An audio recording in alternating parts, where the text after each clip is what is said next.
So hello what's up, कैसे हैं आप सब। दोस्तों, आज डिक्लेयर हुए सीए इंटर और सीए फाउंडेशन के रिजल्ट्स।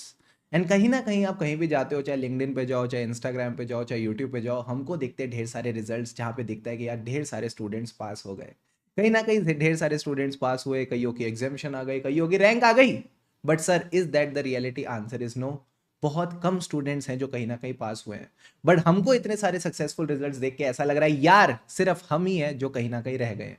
तो अगर आप हो एक सीए इंटर स्टूडेंट जिसने कहीं ना कहीं जनवरी 26 के एग्जाम दिए थे, चाहे आपने ग्रुप 1 दिया या ग्रुप 2 दिया या बोथ ग्रुप दिया, और अगर आपका एग्जाम क्लियर नहीं हो पाया और आप सोच रहे हो कि सर बाउंस बैक कैसे करना है, कहीं ना कहीं बाउंस बैक कैसे करना है, सबसे पहले कैसे अपने मन को मनाना है कि हम बाउंस बैक करें। दूसरी बात, अगर मान लो हमने बोथ ग्रुप दिए थे, बोथ ग्रुप क्लियर नहीं हुए, तो हम अभी क्या करें? ग्रुप 1 दें, ग्रुप 2 दें या बोथ ग्रुप दें? उसके अलावा अगर आपके मन में डाउट आ रहा है कि सर ऐसी मेरे से क्या गलतियां हो गई, ठीक है, मुझे अभी सेल्फ एनालिसिस करना है कि मेरे से क्या गलतियां हो गई, जिन गलतियों को मैं इंप्रूव करके बाउंस बैक कर सकता हूं, उसकी डिस्कशन भी मैं इस वीडियो में करूंगा। इसके अलावा सर, कहीं ना कहीं जब रिजल्ट खराब आता है, आज मैंने कई सारे बच्चों से कनेक्ट किया, ठीक है, उनमें से कई ऐसे स्टूडेंट्स भी थे जो कभी भी जिंदगी में कभी उन्होंने लाइफ में फेलियर नहीं देखा, ठीक है, बट क्योंकि पहली बार फेलियर देखा तो उनके मन में गिल्ट है। सर, गिल्ट किसका? कि जो भी उन्होंने एफर्ट्स करे वो सब एफर्ट्स वेस्ट हो गए, या वो क्लियर नहीं करा बट उन्होंने दोस्तों ने क्लियर कर लिया, ठीक है, दोस्तों के क्लियर करने पे गिल्ट हो रहा है कि यार हम पीछे रह गए। तो ये जितनी भी चीजें आपके मन में चल रही हैं, सारी की सारी मैं इस वीडियो में आपके साथ एड्रेस करके चलूंगा। बिल्कुल भी घबराने की जरूरत नहीं है। आप ऐसा मान लो कि आज इस वीडियो में शुभम सर है ही नहीं, आपका एक बड़ा भैया है, ठीक है, आपका एक बड़ा भैया है जो चार्टर्ड अकाउंटेंट बन चुका है, जिसने अपना इंटर और फाइनल एकदम अच्छे से क्लियर कर रखा है। आज वो आपके साथ बैठेगा, आपको गाइड करेगा कि कैसे आपने आगे बढ़ना है। बात समझ आती है? नहीं आती है? आती है सर। एंड जो ऑडिट के रिगार्डिंग गाइडेंस है वो मैं टुवर्ड्स द एंड रखूंगा, ताकि जिन भी बच्चों को जनरल गाइडेंस चाहिए वो गाइडेंस ले, एंड जिनको सिर्फ ऑडिट स्पेसिफिक गाइडेंस चाहिए उसके लिए भी अगेन मैं टाइम स्टैम्प लगा दूंगा, आप ऑडिट वाली गाइडेंस पे आगे बढ़ सकते हैं। क्या ये बात समझ आती है? आती है सर। बस वीडियो आगे बढ़ाने से पहले, वीडियो पे आगे बढ़ने से पहले मेरी आप सबसे एक रिक्वेस्ट है, प्लीज वीडियो को लाइक कर देना।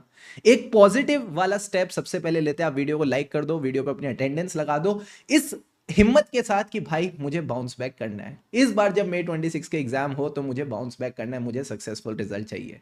क्या आप सब मेरे साथ हो? यस सर, हम आपके साथ हैं। तो देखो, before I start with this video, मैं आपके साथ सबसे पहले एक आपका माइंडसेट रेडी करना चाहता हूं बाउंस बैक करने के लिए। ओके सर, जब आज रिजल्ट आया तो आप सबको पता है ऑन एन एवरेज अगर 100 स्टूडेंट्स ने एग्जाम दिया तो सर पास कितने बच्चे हुए हैं? Around 15% students. यानी 100 में से सिर्फ 15 बच्चे ही हैं जो कहीं ना कहीं क्या हुए हैं? सक्सेसफुल हुए हैं। सर, मेजॉरिटी स्टूडेंट्स का क्या? मैंने कहा जो मेजॉरिटी स्टूडेंट्स हैं, like 85% of the students, they have not been able to clear the exam। कहीं ना कहीं ये एग्जाम क्लियर नहीं कर पाए। एंड अभी प्रॉब्लम क्या हो रही है ना, ये जहां भी जा रहे हैं ना, इनको सिर्फ ये वाले बच्चे दिख रहे हैं जिनका एग्जाम क्लियर हुआ है। सारे टीचर्स कौन से रिजल्ट शेयर कर रहे हैं? जिसमें ये वाले बच्चे हैं।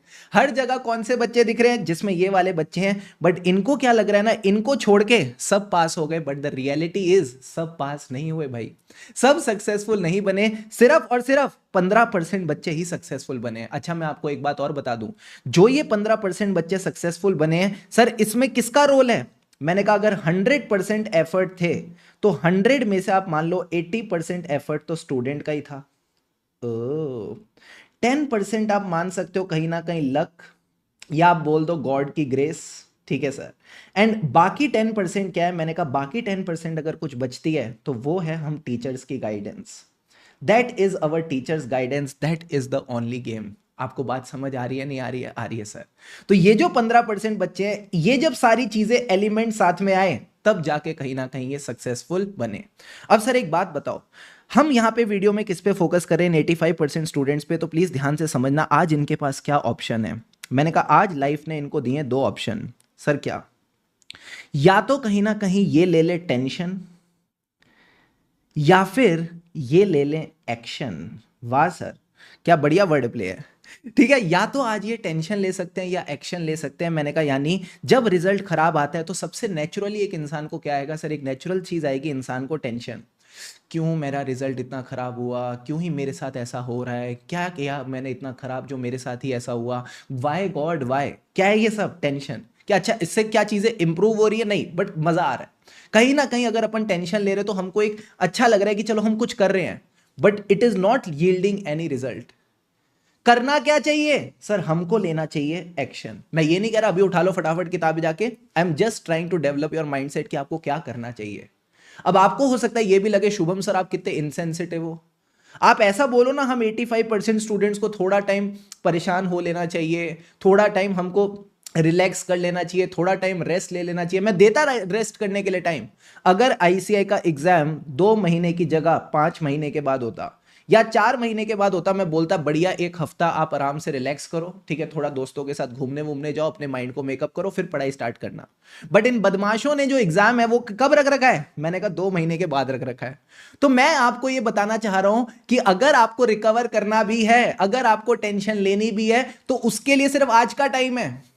कल से आपको किताबें उठानी पड़ेंगी, मन को मनाना पड़ेगा और एक्शन लेना पड़ेगा। बात समझ आ रही है कि नहीं? हाँ सर।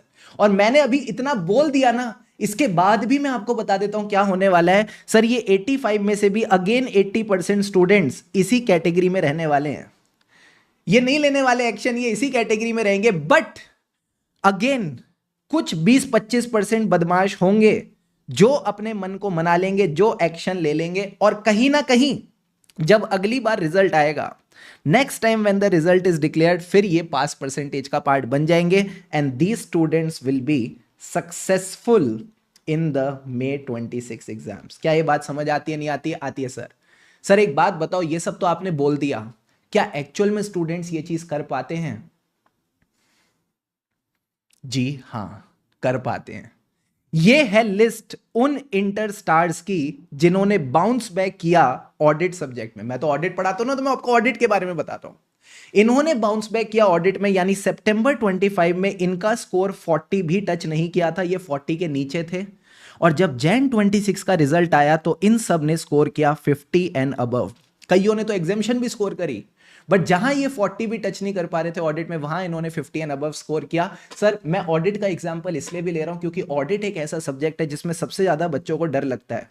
और मेरा तो एक ही मोटो है कि जब पूरी दुनिया ऑडिट में डरती है 40 लाने से, तो मेरा जो स्टूडेंट है ना, उसकी एग्जामिशन आनी चाहिए। ठीक है, मैं इसी चीज में बिलीव करता हूं, क्योंकि वही है जो कहीं ना कहीं स्टूडेंट को डिफरेंशिएट करती है फ्रॉम अदर्स एंड कहीं ना कहीं उसको सक्सेसफुल बनाती है। और मैं आप सबसे पूछता हूं कि एक बात बताओ, हम एग्जाम्पल लेते हैं शिवम गुलाटी का। जब शिवम गुलाटी के पिछली बार 19 मार्क्स आए, यस सर, और 19 से ये कहीं ना कहीं 72 पे आया, तो मुझे एक बात बताओ, जब इसके 19 आए होंगे तो सोसाइटी ने तो इसको भी नालायक बोला होगा, ठीक है, सोसाइटी ने तो शिवम गुलाटी को भी नालायक बोला होगा। बट जब ये 19 मार्क्स से अब 72 पे आया, क्या मैं बोलूं वही सोसाइटी आज इसकी तारीफ कर रही होगी कि वाह यार शिवम, खेल गया यार तू, तो क्या थी तेरी स्ट्रेटेजी। इस टाइम पे तो इसको कुछ पूछ भी नहीं रहा होगा, अब सब इससे पूछ रहे होंगे बता यार तेरी एग्जामिशन की स्ट्रेटेजी क्या है। क्या जब इसके 19 मार्क्स आए या इन सब के जब इतने खराब खराब नंबर आए, क्या इनको सेल्फ डाउट नहीं हुआ होगा? क्या इनका दिल नहीं दुखा हुआ होगा? क्या ये सब इंसान नहीं है? क्या गौरव इंसान नहीं है? चिराग इंसान नहीं है? ओम, निखिल, मिष्टी, वंशिका, ये सब इंसान नहीं है? सर एक बात बताओ, जब 21 मार्क्स आए योगिता के, क्या इसको दिल में बुरा नहीं लगा होगा कि यार क्यों मेरे एफर्ट्स वेस्ट हो गए? एंड यही लाई 68। अब नाच रही होगी ये एग्जामिशन आ गई ऑडिट में। तो दोस्तों मैं आपको कहना चाहता हूं, ये एक दो नहीं है, ये बहुत सारे बच्चे हैं जिन्होंने 40 भी टच नहीं किया था और अब ये एग्जामिशन लाए हैं। जब ये 39 पे अटक गई होगी, कौन है ये? हेली रधनपुरा, वाह क्या नाम है। जब ये 39 पे अटक गई होगी, इसका दिल भी तो दुखा होगा, काश एक नंबर और आ जाता, मैं ऑडिट में पास हो जाती। ठीक है, एंड यही आज एग्जामिशन लेके आई है, मस्त पार्टी कर रही है। एंड ये अगेन एज आई सेड, ये एक दो, अच्छा ये देखो 19, 30, 57, दो दो बार अपने मन को मनाया और 57 पे आए। 14 नंबर क्या फालतू नंबर हैं, अगेन किस पे आ गए? 57 पे। तो मैं आपको कह रहा हूं, जब ये सब बच्चे इतना मेहनत कर सकते हैं और अपनी लगन से आगे बढ़ सकते हैं, तो ये बताओ आप क्यों नहीं? क्या हम किसी से कम है क्या? आंसर इज नो, हम किसी से कम नहीं है। तो अब सबसे पहले आपकी जो फर्स्ट लर्निंग है इस वीडियो की, वो यही है, कमी किसी भी बच्चे में नहीं होती। ठीक है, जो कमी है वो किसी भी बच्चे में नहीं होती, सब बच्चे एक समान हैं। कमी होती है प्रिपरेशन की। कहीं ना कहीं जब ये नंबर आए, इस टाइम पे क्या था सर? इनकी प्रिपरेशन में कमी थी। जैसे इन्होंने प्रिपरेशन का कमी को खत्म किया, अपनी प्रिपरेशन को इंप्रूव किया, सबने धड़ल्ले से चौके छक्के मारे और सब एग्जामिशन स्कोर करके ले आए। अच्छा एक बात बताओ, मान लो ठीक है, गौरव दीप से अगर कोई मिलता है और वो बोलता है मेरे 79 मार्क्स आए ऑडिट में, ठीक है 79 आए ऑडिट में, क्या आप इसको देख के बोल पाओगे कभी ये 24 पे भी रहा होगा? नहीं सर, हमको तो ये वाला स्कोर दिख रहा है। मतलब जब आप भी सक्सेसफुल हो जाओगे तो आपका ये वाला जो रिजल्ट है ना, जो खराब आ गया है, ये कोई पूछेगा भी नहीं, आपसे पूछी जाएगी कि भाई ये बता जो तू पास हुआ ना उसकी स्ट्रेटेजी क्या थी। यानी आज आपको लाइफ ने मौका दिया है अपनी कमबैक स्टोरी लिखने का, अपनी बाउंस बैक स्टोरी लिखने का। और मैं आपको बताऊं ना, इस बार जब ऑडिट का रिजल्ट आया है, ठीक है, अराउंड 20-25 जो रैंक होल्डर्स है वो हमारे बैच के स्टूडेंट्स हैं, रेगुलर और एग्जाम ओरिएंटेड बैच। अभी मैं यहाँ पे यूट्यूब वाले स्टूडेंट्स की तो बात ही नहीं कर रहा, ठीक है सर। इसके अलावा जब मैं एग्जामिशन की बात करता हूँ, अराउंड 480 प्लस जिन बच्चों ने भी अभी फॉर्म भरा है, again regular and exam oriented batch students, 480 plus students have scored exemption in audit. again मैं अभी YouTube वाले स्टूडेंट्स को कंसीडर नहीं कर रहा, बट क्या है ना कि अगर मैं वो सारे रिजल्ट आपको दिखाता ना तो आपको ये जरूर लगता कि यार शुभम सर एकदम बढ़िया पढ़ाते, मस्त फैकल्टी हैं, इनके बच्चों के क्या धुआंधार रिजल्ट आते हैं। बट पता है क्या है ना, आप रिलेट नहीं कर पाते। वो चीजें शायद आपको थोड़ा इंस्पायर तो करती, बट आप उनसे रिलेट नहीं कर पाते। आप पता है रिलेट किसके साथ करते हो? आप रिलेट करते हो राजदियो के साथ, जो 29 मार्क्स लाया और इसने बाउंस बैक किया टू 71, आप इसके साथ रिलेट करते हो। तो मुझे बताओ, क्या आप भी अपनी कमबैक स्टोरी लिखना चाहते हो? क्या आप भी बाउंस बैक करना चाहते हो? यस सर, हम बाउंस बैक करना चाहते हैं। अगर हाँ तो आ जाओ मेरे साथ, मैं आपकी हेल्प करना चाहता हूं इसमें, ठीक है। एक बड़े भाई की तरह मैं आपकी इसमें हेल्प करना चाहता हूं। मैं चाहता हूं आप इस लूप से बाहर निकलो और सक्सेसफुल बनो। अभी तक अगर वीडियो को लाइक नहीं किया ना, बहुत बुरी बात है। हाँ, फटाफट प्लीज वीडियो को लाइक कर दो, ठीक है सर। सबसे पहले मन में सवाल आता है, सर हम बोथ ग्रुप्स दें या सिंगल ग्रुप दें? तो देखो मैं आपको सिंपल बात बताता हूँ। अभी हमारे पास ना 2 मंथ्स हैं। 2 मंथ्स का क्या मतलब होता है सर? 60 डेज होते हैं, ठीक है। अगर मैं 3 सब्जेक्ट्स भी मान लेता हूँ हमारे पास हैं, ठीक है, मुझे इसकी अगर 2 रिवीजन भी करनी है तो क्या मैं बोल दूं 2 रिवीजन करने के लिए कितना टाइम लगेगा सर? 2 रिवीजन करने के लिए आप मान लो एक रिवीजन में लगभग 10 दिन जाएंगे, ठीक है। अब अच्छा ये मत सोचना कि सर मैंने पहले तो पढ़ा हुआ था तो अब चीजें फटाफट हो जाएंगी, नहीं। जब आपको बाउंस बैक करना है, जब आपको चीजें स्टार्ट करनी है तो वापस अभी स्क्रैच से ही स्टार्ट होगा। कहीं ना कहीं वापस आपको वो चीजें उठानी पड़ेंगी, सारे क्वेश्चंस प्रॉपर्ली लिख के प्रैक्टिस करने पड़ेंगे। So you need to give proper time. तो मान लो पहली रिवीजन में आपने दिए 10 दिन, दूसरी रिवीजन में मान लो आपने दिए 6 दिन, और तीसरी रिवीजन में मान लो आपने दिए 3 दिन। कितने हो गए? 10 + 6 19 + 3 22। 22 डेज तो एक सब्जेक्ट में जा रहे हैं अगर आप 3 रिवीजन कर रहे हो प्रॉपर वाली ढंग से। अब यही अगर मैं 3 सब्जेक्ट लेता हूं तो कितने दिन आ जाते हैं सर? 66 डेज आ जाते हैं। क्या इतने दिन है हमारे पास? Do you think you have proper 66 days? No sir. मतलब हमारे पास जो ये टाइम है 60 डेज का, ये सर एक ग्रुप के लिए भी बहुत लिमिटेड टाइम है। तो मैं कहता हूं 2 के बारे में तो प्लीज सोचो भी मत, ठीक है। अगर आपके नंबर बहुत कम कम आए बोथ ग्रुप्स में तो it is better you think of a single group, कि कहीं ना कहीं अभी आप सिंगल ग्रुप मई में निकालो। बट अगर आपको लगता है नहीं नहीं मैं सर बोथ प्रिपेयर करके देना चाहता हूं तो मई में मत देना, सितंबर में देना, ठीक है सर। तो मेरी यही आपसे एडवाइस रहेगी कि आप सिंगल ग्रुप पे फोकस करो। एंड अगर आपको लगता है कि मुझे 2 से 3 रिवीजन खींचनी है तो ऑब्वियसली 10 की जगह आप क्या कर सकते हो? 9 डेज दे सकते हो। सेकंड रिवीजन में you can give 4 days and last revision में यू कैन गिव 2 डेज। तो इससे आप कहीं ना कहीं 3 रिवीजन हर सब्जेक्ट की मैनेज कर पाओगे, मुझे ऐसा लगता है, ठीक है। ठीक है सर, इस तरह से आप प्लान करके चल सकते हो। सब्जेक्ट वाइज 3 रिवीजन 9 4 2 का प्लान रख सकते हो, ठीक है सर। अब सर एक बात बताओ, कुछ ऐसे स्टूडेंट्स हैं जिन्होंने जनवरी 26 में ग्रुप 1 दिया, ठीक है, एंड इनका ग्रुप 1 अभी क्लियर नहीं हुआ। साथ ही साथ इन्होंने ग्रुप 2 की जो क्लासेस थी वो एग्जाम के बाद स्टार्ट कर ली थी और वो क्लासेस ऑलमोस्ट कंप्लीट होने पे आ गई हैं या कंप्लीट हो चुकी हैं। तो मैंने कहा अगर आपकी ये वाली सिचुएशन है तो मैं आपको ये रिक्वेस्ट करूंगा, जो ग्रुप 2 की क्लासेस कंप्लीट हो गई हैं या होने वाली हैं उसी पे रिवीजन पे फोकस करो। उसकी आप अच्छी 2-3 रिवीजन कर लो और May 26 में you should give only group 2। आपने सिर्फ ग्रुप 2 देना है। सर व्हाट अबाउट ग्रुप 1 जो हमारा क्लियर नहीं हुआ? कोई बात नहीं। अगर मान लो आपका जो ग्रुप 1 है ये क्लियर नहीं हुआ, इसको हम सितंबर 26 में देंगे और इसको क्लियर कर लेंगे, ठीक है। जैसे ही में एग्जाम कंप्लीट होगा आप फटाफट ग्रुप 1 पे बैठ जाओगे एंड सितंबर 26 में आपने ग्रुप 1 निकालना है। क्या ये मीठी मीठी एडवाइस समझ में आती है? हाँ sir, and this is the most logical वे। इसके बाद सर आते हैं कॉमन मिस्टेक्स जो मेरे को स्टूडेंट से बात करके पता चली। आ जाओ इन मिस्टेक्स के बारे में भी डिस्कशन करते हैं।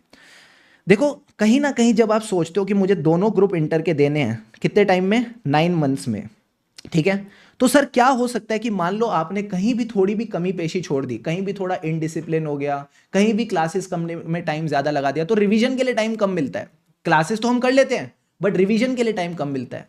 तो सर हुआ क्या है, एक बार फटाफट समझते जाना क्या क्या गलती है और अब आपने एनालाइज करना है कि आपकी गलती कौन सी और आप उसको कैसे सुधारोगे। कुछ स्टूडेंट्स ऐसे हैं जो सिर्फ 1-2 रिवीजन कर पाए, क्योंकि एक दो रिवीजन हुई थी तो सर क्या हुआ, बिकॉज ऑफ लेस रिवीजन उनकी प्रैक्टिस भी कम हुई, एंड बिकॉज प्रैक्टिस कम थी तो हर सब्जेक्ट में उनका स्कोर कितना है 30s और 40s में। यही स्कोर अराउंड 50-60s पहुंच सकता है सर, कब, अगर आप अपनी प्रैक्टिस बढ़ा दो। तो जब प्रैक्टिस कम होती है तो सर इससे क्या होता है, जब एग्जाम हम देने जाते हैं हमारा कॉन्फिडेंस कम होता है, हमारी जो राइटिंग स्पीड होती है वो राइटिंग स्पीड भी कहीं ना कहीं कम होती है। जब आप एग्जाम लिखते हो तो जो मिस्टेक्स होने के चांस होते हैं, जिनको आप प्यार से सिली मिस्टेक्स बोलते हो, वो बढ़ जाते हैं। तो सिंपल है दोस्त, आपके अंदर कमी नहीं है, आपके बस प्रैक्टिस के अंदर कमी थी। अगर आप इस प्रैक्टिस को बढ़ा देते हो तो ये स्कोर खत्म हो जाएगा, आपके भी 50-60s में इजीली नंबर आ जाएंगे। क्या ये बात समझ आती है? हाँ, शायद यही रीजन है कि एडवांस अकाउंट्स जैसे आसान सब्जेक्ट में, जिसका पेपर भी आसान था, उसमें बच्चों ने कम स्कोर किया because of lack of practice. तो यही अगर आप 3 से 4 रिविजन ढंग से करते हो, you will be in a good position. ठीक है सर। दूसरी चीज sir, panicking in the exam. हम जनरली एग्जाम में पैनिक क्यों करते हैं सर? या तो प्रैक्टिस कम है तो हमारे हाथ ही नहीं चल रहे, ठीक है, तो अगेन इस चीज को, या फिर मान लो प्रैक्टिस ठीक थी बट हम एग्जाम में जाके वैसे ही घबरा गए, तो इसका एक ही सॉल्यूशन है, please write the mock test. अगर आप घर पे मॉक टेस्ट लिखोगे, 3 घंटे को समझोगे कैसे मैनेज करना है, तो एग्जाम में भी मैनेज हो जाएगा। तो चाहो तो 1 से 2 मॉक टेस्ट लिखो जिससे आपको कॉन्फिडेंस मिले। अलग रीजन सर, अगला रीजन है, आजकल यूट्यूब का जमाना चल रहा है, तो कई सारे स्टूडेंट क्या करते हैं, they don't do proper classes. एक वीडियो इधर से देख ली, एक वीडियो इधर से देख ली और खिचड़ी पढ़ाई कर लेते हैं, जिस वजह से क्या होता है सर, आपके प्रॉपर नोट्स नहीं बन पाते, आपकी कोई प्रॉपर क्वेश्चन प्रैक्टिस नहीं हो पाती, एंड जब कॉन्सेप्ट्स खराब है, क्वेश्चंस प्रैक्टिस नहीं हुई, तो बताओ एग्जाम कैसे क्लियर होगा सर? एग्जाम क्लियर नहीं होता। तो जिस भी सब्जेक्ट में मान लो आपने इस तरह की गड़बड़ कर रखी है, मैं यही रिक्वेस्ट करूंगा उस सब्जेक्ट का या तो फास्ट ट्रैक या एग्जाम ओरिएंटेड, दोनों एक ही चीज होती है, कोई टीचर फास्ट ट्रैक के नाम से देता है, कोई टीचर एग्जाम ओरिएंटेड के नाम से, आप ये बैच कहीं ना कहीं इनरोल करके चल सकते हो। ठीक है, चाहे एडवांस अकाउंट्स में आपको ये लगता है, या लॉ में लगता है, या कॉस्टिंग, एफएम, किसी भी सब्जेक्ट में आपको लगता है कमी पेशी है, यहां पे आप ले लो। अब ये मत करना हर सब्जेक्ट का फास्ट ट्रैक देखने लग गए। भैया 2 महीने आपके पास, अगर आप 3 सब्जेक्ट मैनेज कर रहे हो तो एक का बैच लेके बाकी 2 के रिविजन्स पे आप फोकस कर सकते हो। बट अगर लगता है नहीं सर मेरी तो तीनों ही सब्जेक्ट की क्लासेस प्रॉपर हुई नहीं है, मैं तीनों ही सब्जेक्ट स्क्रैच से स्टार्ट कर रहा हूं, तो फिर आपने एग्जाम मई में नहीं देना। Again you need to give the exam in September. पहले क्लासेस कंप्लीट करो, फिर 2-3 रिवीजन करो, तभी फिर आप सितंबर में दो। बात समझ आ रही है? आ रही है सर। इसके अलावा सर अगला रीजन क्या आता है, क्योंकि बच्चे के पास टाइम कम था तो वो दोनों ग्रुप्स मैनेज नहीं कर पाया, तो मैंने इसके बारे में आपको ऑलरेडी बता दिया। अभी भी टाइम कम है, अभी भी सिर्फ 2 महीने हैं, तो प्यार से प्रेम पूर्वक तरीके से सिर्फ सिंगल ग्रुप पे फोकस करके चलो। सो आई होप जितनी भी कहीं ना कहीं सिनेरियोज बन सकते थे मैंने यहाँ पे एड्रेस कर दिए, आपको एक क्लैरिटी मिल गई होगी। Very good. नाउ सर, अगला सवाल जो बच्चे के मन में आता है ये है, शुभम सर हमारे मन में ना एक गिल्ट हो रहा है कि हम एग्जाम क्लियर नहीं कर पाए, तो अब इस गिल्ट के साथ बाउंस बैक कैसे करें? इस गिल्ट के साथ बाउंस बैक कैसे करना है, ये बहुत ही इंपॉर्टेंट चीज तो है। क्या आप भी एग्री करते हो? बोलो हाँ। हाँ सर, गिल्ट तो हो रहा है। अब सर गिल्ट किस किस का हो रहा है, ध्यान से समझना। सबसे पहले गिल्ट हो रहा है कि हमारे एफर्ट्स वेस्ट हो गए। पानी के 2-2 घूंट लगाओ, मेरे को भी थोड़ी प्यास लग रही है।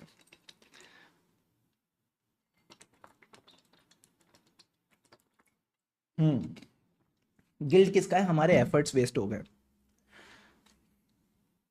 कृष्ण जी क्या कहते हैं सर? कृष्ण जी कहते हैं, पार्थ तुमने कर्म करना है, जो इसका फल है ना, ठीक है, जो इसका फल है, तुमको इसकी बिल्कुल भी चिंता करने की जरूरत नहीं है। सर चिंता करने की जरूरत क्यों नहीं है? क्योंकि कृष्ण जी बहुत ही अच्छे हैं, ठीक है।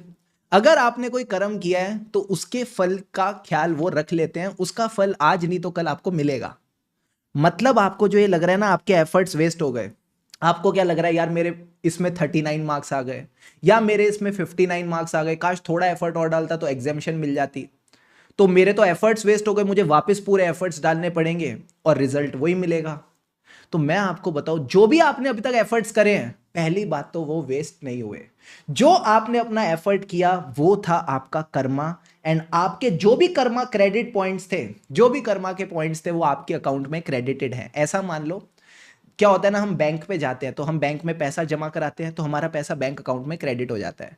तो ऐसे ही आप मान लो ऊपर वाला आपका एक अकाउंट मेंटेन कर रहा है जिसमें आपका कर्मा के जो भी पॉइंट्स थे वो क्रेडिट हो चुके हैं, ठीक है सर।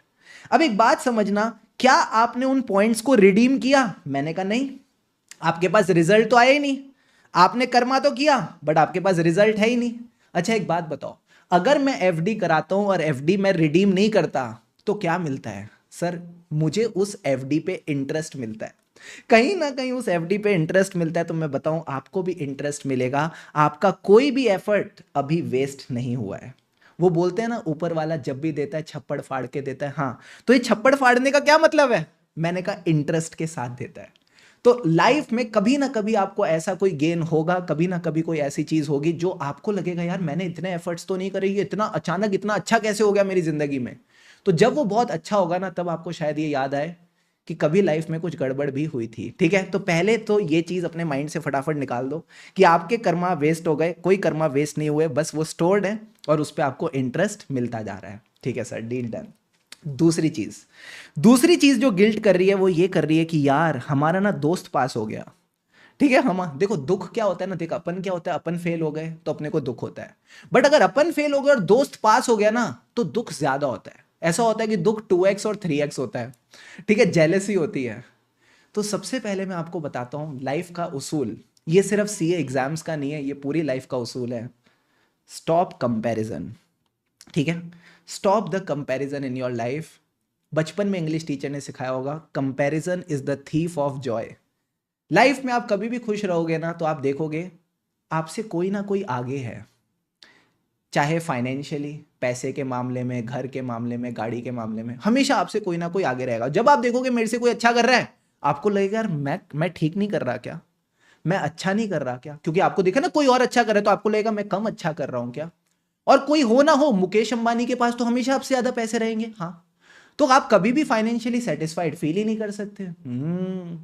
और मैंने कहा फाइनेंशियली छोड़ो, और भी अदर एरियाज हो सकते हैं जिसमें कोई आपसे बेहतर कर रहा हो सकता है किसी के फैमिली रिलेशंस अच्छे हैं।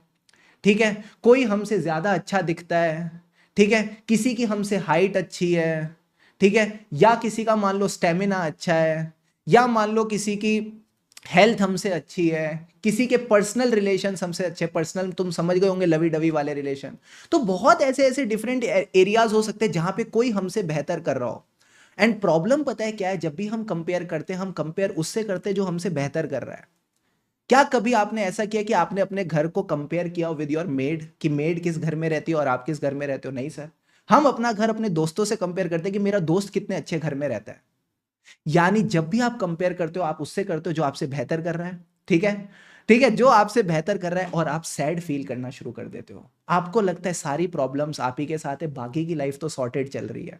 लगता है नहीं लगता कि सर प्रॉब्लम तो हमारे साथ ही है, दूसरे बंदे की लाइफ क्या चल रही है, सॉर्टेड चल रही है। बट मैं बताऊं ऐसा नहीं है। आप पता है क्या कर रहे हो, आप अपनी जो खराब चीज होती है ना, जो आपका खराब फेज है, वो उस खराब फेज को दूसरे के अच्छे फेज से कंपेयर करते हो। मतलब अगर आपको लगता है मैं फाइनेंशियली अच्छा नहीं कर रहा, तो आप दूसरे के फाइनेंशियल से कंपेयर कर रहे हो सकता है वो बंदा फाइनेंशियली अच्छा कर रहा हो, बट उसकी फैमिली में बाकी प्रॉब्लम्स चल रही हो जो आपकी लाइफ में नहीं चल रही। ठीक है, ऐसा भी तो हो सकता है कि वो दूसरे फेज में आपसे पीछे हो, आप दूसरे फेज में उससे आगे हो। तो ये कुछ जनरल गाइडेंस थी जो मुझे आपके साथ शेयर करनी थी। I hope it was helpful. आखिरी में सर बात करते हैं ऑडिटिंग की। अगर मान लो आप ऑडिट वाले सब्जेक्ट से परेशान हो, तो सर अब हम क्या करें, रिवीजन वीडियोस के साथ आगे बढ़े, क्लासेस करें, कैसे करें, मैं आपको बताता हूँ। 1 मिनट पानी का एक घूंट लेने दो, फिर मैं ऑडिट वाली चीज भी गाइड करता हूँ, and then we will wrap up this video.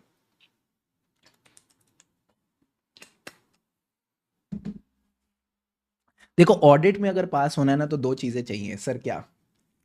Conceptual clarity, कहीं ना कहीं सब्जेक्ट को समझने के लिए, क्वेश्चंस को इंटरप्रेट करने के लिए, साथ ही साथ लर्निंग।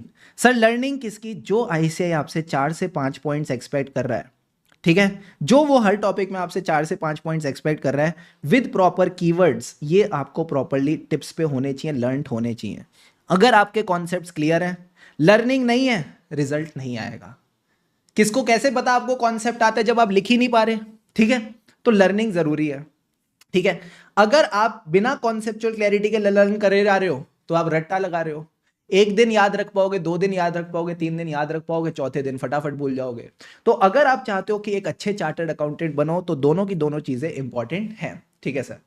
अब देखो, कुछ ऐसे स्टूडेंट्स हो सकते हैं जिन्होंने प्रॉपरली अपनी क्लासेस कवर कर रखी है, या तो रेगुलर या फास्ट ट्रैक बैच प्रॉपरली कर रखा है, जिस बैच के साथ, प्रॉपरली का क्या मतलब है, नेटफ्लिक्स की सीरीज की तरह नहीं देखा, क्लास के साथ प्रॉपर नोट्स बनाए हैं, प्रॉपर क्वेश्चन बैंक सॉल्व किया है। ठीक है, टेस्ट दिए नहीं दिए कोई बात नहीं, कुछ स्टूडेंट्स टेस्ट देते नहीं देते, मैं ये नहीं कहूंगा टेस्ट नहीं दिए तो बैच नहीं किया, बैच तो किया है, ठीक है। तो बैच के साथ अगर आपने प्रॉपर नोट्स बनाए हैं, क्वेश्चन सॉल्व करें, that means your batch is done. And कहीं ना कहीं क्योंकि रिविजन्स की कमी थी, हो सकता है आपने क्लास करते एग्जाम देने चले गए हो, ठीक, या फिर आपकी प्रॉपर रिविजन नहीं हो पाई, जो भी रीजन था, तो आपका काम तो हो जाएगा, ठीक है। आप क्या करो, जो लेटेस्ट बुक्स हैं वो रेफर कर लो फ्रॉम bbpublication.com, ठीक है। अराउंड आई थिंक 270 पेजेस में हमने पूरे आईसीएस स्टडी मटेरियल को अच्छे से कंसाइज करके प्रॉपर्ली आपको दे रखा है, एंड आपको उसकी कोई टेंशन लेने की जरूरत नहीं है। इस बार भी जिन बच्चों जो क्लास स्टूडेंट हैं उसके आई थिंक हाईएस्ट 88 मार्क्स अभी तक जो मैंने देखे 88 89 मार्क्स थे, तो बिल्कुल घबराने की जरूरत नहीं, आपको बढ़िया नंबर मिल जाएंगे हमारे मटेरियल से, ठीक है सर। तो वो बुक्स, नोट्स और क्वेश्चन बैंक आप यहाँ से रेफर करके चल सकते हो। अच्छा, अगर किसी के पास बुक्स ऑलरेडी हैं, बुक्स कौन सी वाली sir, May 25 and onward, May 25 and onward, September 25, Jan 26 and onward, ये वाली कोई सी भी बुक है तो चल जाएगी, कोई दिक्कत नहीं है, इट इज प्रॉपर्ली अपडेटेड, ठीक है सर। आपने क्या करना है, बुक्स रेफर करनी है, take help of the revision playlist जहां पे हमने कॉन्सेप्ट्स और क्वेश्चन आपको अच्छे से रिवाइज करा रखे हैं, यहां से आपका काम हो जाएगा, वापस आपको कोई बैच लेने की जरूरत नहीं है, ठीक है, इससे आपका पूरा काम हो जाएगा। प्लस सर रिवाइज करना कैसे है, हमारी रिवीजन की अप्रोच क्या होनी चाहिए, इसके लिए मैंने आपको एक वीडियो दे रखी है जिसमें मैंने प्रॉपर सीए इंटर ऑडिट की रिवीजन गाइडेंस दे रखी है कि कैसे आपने रिवाइज करना है, let's say 10 to 12 days, 6 to 7 days, 2 to 3 days, क्या अप्रोच रहनी चाहिए। तो वो रिवीजन गाइडेंस वाली जो वीडियो, उसका लिंक मैं आपको डिस्क्रिप्शन में दे दूंगा, ठीक है सर। अब सर बात करते हैं उन बदमाशों से जिन्होंने प्रॉपर क्लासेस करी नहीं, कॉस्टिंग को इज्जत दी, एफएमएसएम को इज्जत दी, बट ऑडिट की बारी आई नहीं। तो अगर आपकी ऑडिट की क्लासेस पेंडिंग है, आपने ऑडिट अच्छे से नहीं पढ़ रखा, आपने सेल्फ ट्राई करके भी देख लिया बट रिजल्ट नहीं आ रहा, तो मैं आपको एक सिंपल बात बोलूंगा, if your classes are not properly done, you can take help of our exam oriented fast track batch. इस बैच को डिजाइन इस तरह से किया गया कि कहीं ना कहीं अगर कोई स्टूडेंट है जिसकी प्रिपरेशन में कमी चल रही है और उसको ऑडिट में कॉन्फिडेंस चाहिए, this batch is perfect for you, ठीक है sir. And even I can understand a lot of people have financial hardships, ठीक है, तो उसके लिए भी हमने आपके लिए एक छोटा सा ऑफर रख रखा है फॉर सम डेज, तो वो ध्यान से सुन के जाना, ठीक है सर। तो इसमें क्या है, मैं आपको प्रॉपर गाइड करूंगा कि कैसे आप 30 डेज में रोज अगर आप ऑडिट को 5 आवर्स देते हो प्रॉपरली, तो आप कैसे बैच को कंप्लीट कर सकते हो। और मैं बताऊं ना, बैच जब आपका यहाँ पे कंप्लीट होगा तो सिर्फ बैच कंप्लीट नहीं होगा, उसके साथ आप मान लो आपकी फर्स्ट रिवीजन भी कंप्लीट हो जाएगी, प्रॉपर टेस्ट भी कंप्लीट हो जाएंगे, यानी जो खोया हुआ कॉन्फिडेंस है वो कॉन्फिडेंस आपको मिल जाएगा, ठीक है सर। एंड बैच के बाद आपने कैसे 3 रिवीजन और करनी, वो पूरा मैं आपको गाइड करूंगा, डोंट वरी, मतलब फिर आपके अंदर कोई टेंशन नहीं रहेगी, Shubham sir is there to take care of you, okay sir. Sir ये क्या है, ये हमारा रिकॉर्डेड बैच है, ठीक है, बिकॉज अब लाइव बैच तो अगले हफ्ते शुरू हो ही रहा है। जिन बच्चों ने अभी फाउंडेशन क्लियर किया, जिन्होंने ग्रुप 1 क्लियर किया, उनके लिए हम ग्रुप 2 का लाइव बैच फॉर September 26 वैसे भी नेक्स्ट वीक स्टार्ट कर ही रहे हैं, ठीक है। बट आपके लिए मुझे पता है कि कहीं ना कहीं आपको थोड़ी हैंड होल्डिंग चाहिए, तो मैं आपके साथ रेगुलरली जूम सेशंस में कनेक्ट करता रहूंगा, लाइव जूम सेशंस में कनेक्टेड करता रहूंगा, और आपसे अपडेट लेता रहूंगा कि आप डेली टारगेट्स पूरे कर रहे हो कि नहीं। तो मैं आपको डेली टारगेट्स सेट करके दूंगा, and then you have to achieve those targets, that's all that you need to do. Deal done? Done sir. इसकी ड्यूरेशन क्या है सर, इसकी ड्यूरेशन इज अराउंड 120 आवर्स। अब आपको पता है आईसीए हर बार एक ग्रुप में एक टफ पेपर तो पूछता है, ठीक है सर। अब जब पेपर टफ आता है तो भी आपको प्रॉपर कवरेज की जरूरत है, एंड मान लो अगर पेपर इजी भी आ गया तो बाकी जो टफ पेपर है उनके साथ सेट ऑफ करने के लिए, ग्रुप का ओवरऑल स्कोर बढ़ाने के लिए भी हमें ऑडिट अच्छे से आना चाहिए। तो मान लो अगर ऑडिट का पेपर टफ भी आता है तो भी दिस बैच इज अमेजिंग, अगर ऑडिट का पेपर इजी आता है तो भी आप 70-80 नंबर बढ़िया तरीके से स्कोर कर सकते हो, कोई घबराने की बात नहीं है। यानी इस बैच में प्रॉपर आपके कॉन्सेप्ट नोट्स बनवाए जाएंगे, ठीक है सर। मैं बता रहा हूं 120 आवर्स कैसे है, आपके प्रॉपर हैंड रिटन नोट्स बनवाए जाएंगे, आपको अच्छे से कॉन्सेप्ट सिखाया जाएगा, प्रॉपर समझाया जाएगा थ्रू चार्ट्स, जहां चार्ट्स और लिंकिंग से नहीं हो सकता वहां पे आपको रिलेटेबल मेमोरी टेक्निक्स भी मिलेंगी। एंड इसके साथ जितने भी आईसीआई के केस स्टडी बेस्ड क्वेश्चंस हैं of the study material, RTP, MTP, past exams, they will be properly interpreted in the class। उनको रीड नहीं किया जाएगा, रीड नहीं करा जाएगा, उनको इंटरप्रेट किया जाएगा कि मान लो एग्जाम में अगर ऐसे कोई नया केस स्टडी बेस्ड क्वेश्चन पूछते हैं तो आप कैसे इंटरप्रेट करोगे, पूरी गाइडेंस आपको मिलेगी। इसके साथ साथ आप ही के कॉन्फिडेंस के लिए around 12 topic wise class test will be there, ताकि वो जो आपका खोया हुआ कॉन्फिडेंस है वो वापस आ सके। आप बैच का शेड्यूल भी देख सकते हो, 5 क्लासेस के बाद ही आपका टेस्ट 1 आ जाएगा ऑफ चैप्टर 1, एंड चैप्टर 1 इस बार कहीं ना कहीं लगभग आई थिंक 8 to 10 मार्क्स का आपके एग्जाम में दिखा था, तो आप ऐसा मानते जाओ 8 to 10 मार्क्स की प्रिपरेशन तो आपकी पहली क्लासेस 5 क्लास में ही हो जाएंगी। वाह सर, मजा आता जाएगा। इसके अलावा जब बैच कंप्लीट होगा तो उसके बाद मैं आपका एक फुल कोर्स मॉक टेस्ट भी शेड्यूल करके दूंगा, सो दैट आपकी ऑडिट की प्रिपरेशन को कोई प्रॉब्लम ना आए। प्लस जैसा कि आपको पता है आपने 5 आवर्स डेली पढ़ना है, यानी आपने 2 क्लासेस करनी है, तो एक क्लास आप सुबह कर सकते हो, एक क्लास शाम को कर सकते हो, एंड दिन भर में आप फिर अपना कोई भी सब्जेक्ट उठा लो, कॉस्टिंग उठा लो, फिर जब कॉस्टिंग कंप्लीट हो जाए फिर उसको एफएम से रिप्लेस कर दो। एंड जैसे जैसे आपके कॉस्टिंग और एफएम कंप्लीट होंगे, साथ साथ आपकी दो दो क्लासेस ऑडिट की चली रही हैं, तो इसके बाद क्या होगा, आपका इधर कॉस्टिंग कंप्लीट हुआ, मान लो आपने कॉस्टिंग 15 दिन में कंप्लीट किया, उधर एफएम आपने कंप्लीट किया, एफएम एसएम कंप्लीट किए 15 दिन में, तो 30 दिन के अंदर अंदर आपका ऑडिट के बैच भी कंप्लीट हो जाएगा, और पहले कॉस्टिंग 15 दिन में और फिर एफएम एसएम भी 15 दिन में, यानी पूरा ग्रुप 2 आपका विद इन 30-35 डेज पूरा रिवाइज हो जाएगा। बात समझ आती है नहीं आती है? आती है सर, समझ गए सर। इससे क्या होगा, मैंने कहा जब आप इतनी सारी मेहनत मेरे साथ कर लोगे, उससे आपको कंफर्ट आ जाएगा, ठीक है, उससे आपको कंफर्ट आ जाएगा। और फिर वो जो टेंशन होती है ना कि यार ऑडिट में 40s कैसे लाने हैं, फिर आप टारगेट करोगे एग्जामिशन। जैसे इस बार 450 प्लस आई थिंक 480 स्टूडेंट्स की एग्जामिशन आई है, फिर आप भी उस लिस्ट का पार्ट बन पाओगे। बात समझ आती है नहीं आती है? आती है sir. So that's it from my side. मैं आपको इसकी डिटेल्स बता देता हूँ। लाइव गाइडेंस बैच आप अगर अभी आज ही इनरोल करोगे तो आप अभी भी स्टार्ट कर सकते हो, ठीक है, मैं तो कहूँगा कल सुबह से करना, अभी से इतनी जल्दी से करने की क्या जरूरत है। आप आराम से उसको हाथों हाथ स्टार्ट कर सकते हो, आपको इंस्टेंट एक्सेस मिल जाएगी। बाकी मैं आपके साथ जो लाइव जूम कनेक्ट करूंगा, इट विल बी ऑन 11 मार्च 26, ठीक है। इसका जो मैं टाइमिंग है आपको टेलीग्राम चैनल पर अपडेट कर दूंगा, लिंक डिस्क्रिप्शन में। मोस्टली हम टाइमिंग इवनिंग में रखेंगे, ठीक है सर। प्लस इस पे मैं आपको एक ऑफर दे रहा हूँ, ठीक है, क्योंकि अभी रिजल्ट वीक है, तो just to motivate you little bit कि भाई आप अच्छा करो अपने साथ लाइफ में, और आपको भी एक वो होता है ना, अपन रिजल्ट खराब होता है तो सर कुछ अच्छा चाहिए, इंडियंस को तो अच्छा तभी लगता है जब ऑफर मिलता है। तो वैसे ही हमने बैच का प्राइस 4999 रख रखा है। अगर आप मार्केट में टेस्ट सीरीज लेने जाते हो, बुक्स लेने जाते हो, इसी का खर्चा लगभग 3-3,500 रुपये आपको पड़ जाएगा। यहाँ तो आपका जीएसटी भी इंक्लूडेड है और लेक्चर्स भी इंक्लूडेड है।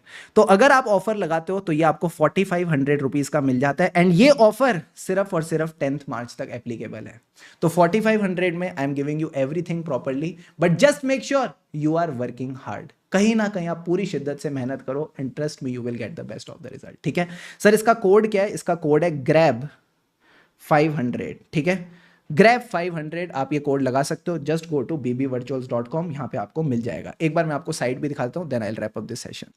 यस पीपल, सो दोस्तों साइट खोलते आपको ऐसे बड़ा बड़ा दिख रहा है, results offer 8 to 10th March, ठीक है। So this is the offer, limited time offer है, मिस नहीं करना। Grab 500 is the coupon code. आपने जाना है वीडियो लेक्चर पे, go to C enter, go to auditing and ethics. जैसे ही आप ऑडिटिंग एंड एथिक्स पे जाते हो, आपको यहाँ पे सेकंड बैच ही दिख जाएगा, exam oriented fast track batch. यही एग्जाम ओरिएंटेड है, यही फास्ट ट्रैक है, यही रिपीटर बैच है, एवरीथिंग इज दिस ओनली, ठीक है सर। इस पर आपने क्लिक करना है, ठीक है। Already it was on offer for 4999, ठीक है। बुक्स अगर आपके पास हैं तो आप विदाउट बुक्स ऑप्शन ले सकते हो, बुक्स नहीं है तो विद बुक्स ऑप्शन लेना, आपको सॉफ्ट कॉपी नहीं मिलेगी, पहले ही बता रहा हूँ, ठीक है सर। एंड कूपन कोड जब आप अप्लाई करोगे तो कूपन कोड में आप अप्लाई कर सकते हो ग्रैब 500, ठीक है, ठीक है सर। सो दोस्तों that's it from my side. Sorry थोड़ी सो जो ये वीडियो थी ये थोड़ी बड़ी हो गई, बट कहीं ना कहीं मुझे लगता है कि बाउंस बैक करने के लिए इतनी गाइडेंस तो चाहिए, ठीक है, इतनी गाइडेंस तो चाहिए। तो वो सारी गाइडेंस जितनी हो सकती थी मैंने आपके साथ शेयर करी। बस मैं यही चाहता हूं कि अगली बार जब रिजल्ट आए May 26 का, तो कहीं ना कहीं आप भी इस लिस्ट का पार्ट बनो, और आप भी बोल सको कि यार मैं शुभम सर का स्टूडेंट हूं, मैं भी एक इंटर स्टूडेंट नहीं हूं, मैं हूं इंटर स्टार, मैं हूं इंटर स्टार जिसने बाउंस बैक किया, ठीक है। So wishing you the best. I hope कहीं ना कहीं इस वीडियो से थोड़ी पॉजिटिविटी मिली, एक जोश आया, एक जुनून आया कि यार हाँ मुझे भी अपने लिए कुछ अच्छा करना है। वीडियो अच्छी लगी हो तो वापस बोलूंगा, प्लीज वीडियो को लाइक कर देना, कमेंट करके जो भी आपके मन में है वो शेयर कर दो, एटलीस्ट इतना तो लिख दो, I will bounce back in May 26, ठीक है, I will bounce back in May 26. That's all I want from you. Thank you so much everyone. Have a great time. अब तो थोड़ी स्माइल दिखा दो ना चेहरे पे, ऐसे मेरा मन नहीं कर रहा तुमको ऐसे छोड़ने का। एक बार स्माइल दिखा देते चेहरे पे तो मजा आ जाता। एक बार वो मुस्कान दिखा दो, वो जो खो गई है कहीं। ये यही वाली मुस्कान चाहिए। इसी मुस्कान की चमकान के तो सब दीवाने हैं, ठीक है। सो ऐसे ही हंसते खेलते मन लगा के पढ़ते रहें, क्योंकि दोस्तों खुशी से पढ़ेंगे तभी आगे बढ़ेंगे। Take care everyone, I am always there for you.